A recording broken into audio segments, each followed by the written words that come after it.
Please, I was breaking down the fact that there are real-life stories where withholding happens and when the other partner is not willing to address it.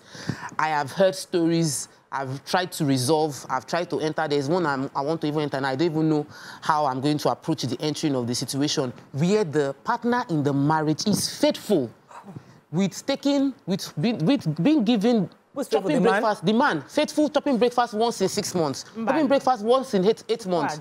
And the man is faithful, and the man is frustrated and faithful, and the other partner is not green. He's a Christian, right? Yeah. So there is no conversation to be had. Let's do marriage counseling. I was like, our marriage is okay. You say, no, like, let's do sex therapy. Well, okay, it's just, I'm just not in the mood. So we have people in this situation, and we need to address them and provide solutions for them. We need to provide solutions for the women that are withholding, and the impact is having on a man.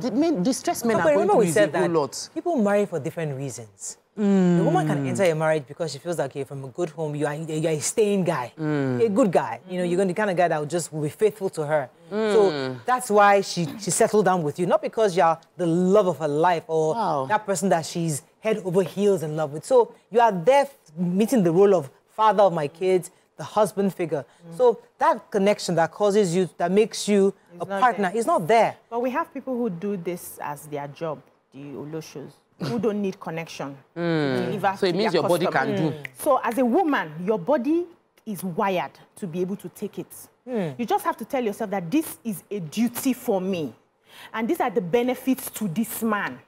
I just have to set in my head the timetable in my head to be able to do twice a week or 3 times a week or 4 times a week. And you work towards it. You don't even need, in that kind of situation, because of the way you're feeling, you don't need to do too much acrobatics. Just lie down. You can just lie down, right? It doesn't mean you should not learn to do acrobatics. I'm just saying, according to the mood. So even us now that we do, all of us here on this table, you should not deceive yourself. That we do this edoge, only me. That we do acrobatics. It's not every day we do acrobatics. Some days you are tired. But you just, okay, brother, just pose one kind. See position. No.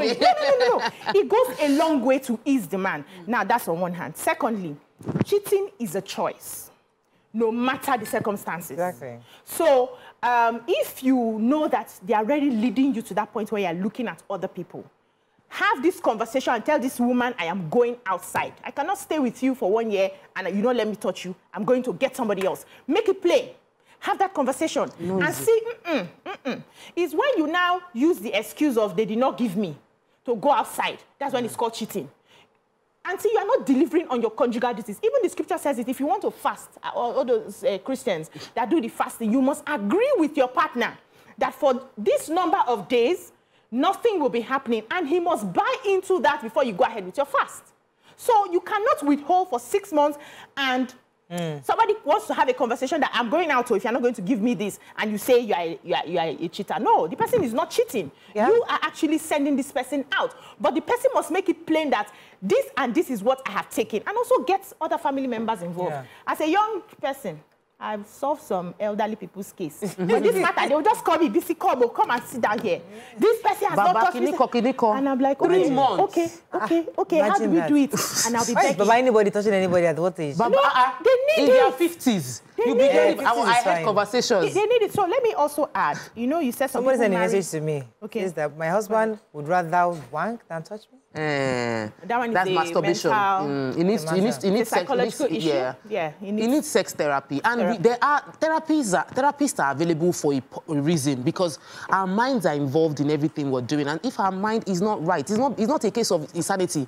It's just that we need to get our minds aligned. And sometimes our mind, like, there are some days that I'm so busy, and maybe based on WhatsApp message, because my husband is WhatsApp.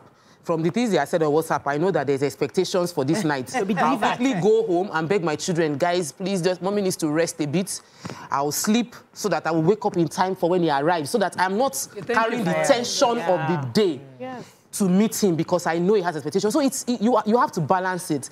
Also, there are tough conversations to have, and it's not everybody that is able to have the conversation. You say, look yourself, you are married, 3 months, you know, do why? Now, like, you don't even need him to tell you. You should know there's a problem. Job. So if it's not, because some men don't know how to say it. I know someone that was having a very, very tough time because his wife was getting bigger and bigger and bigger. And he was like, every time I tried to approach the subject of you are emotionally eating. Because if she was emotionally eating, she was binging on a lot of sweet things, and the repercussions were clear. She was pre-diabetic before, and now she was close. So he was watching, and he said every time he brings it up, it becomes an emotional torture. So you mean I'm not beautiful? So you mean you don't, so he feels so bad because he doesn't want to go there. He's watching and loving.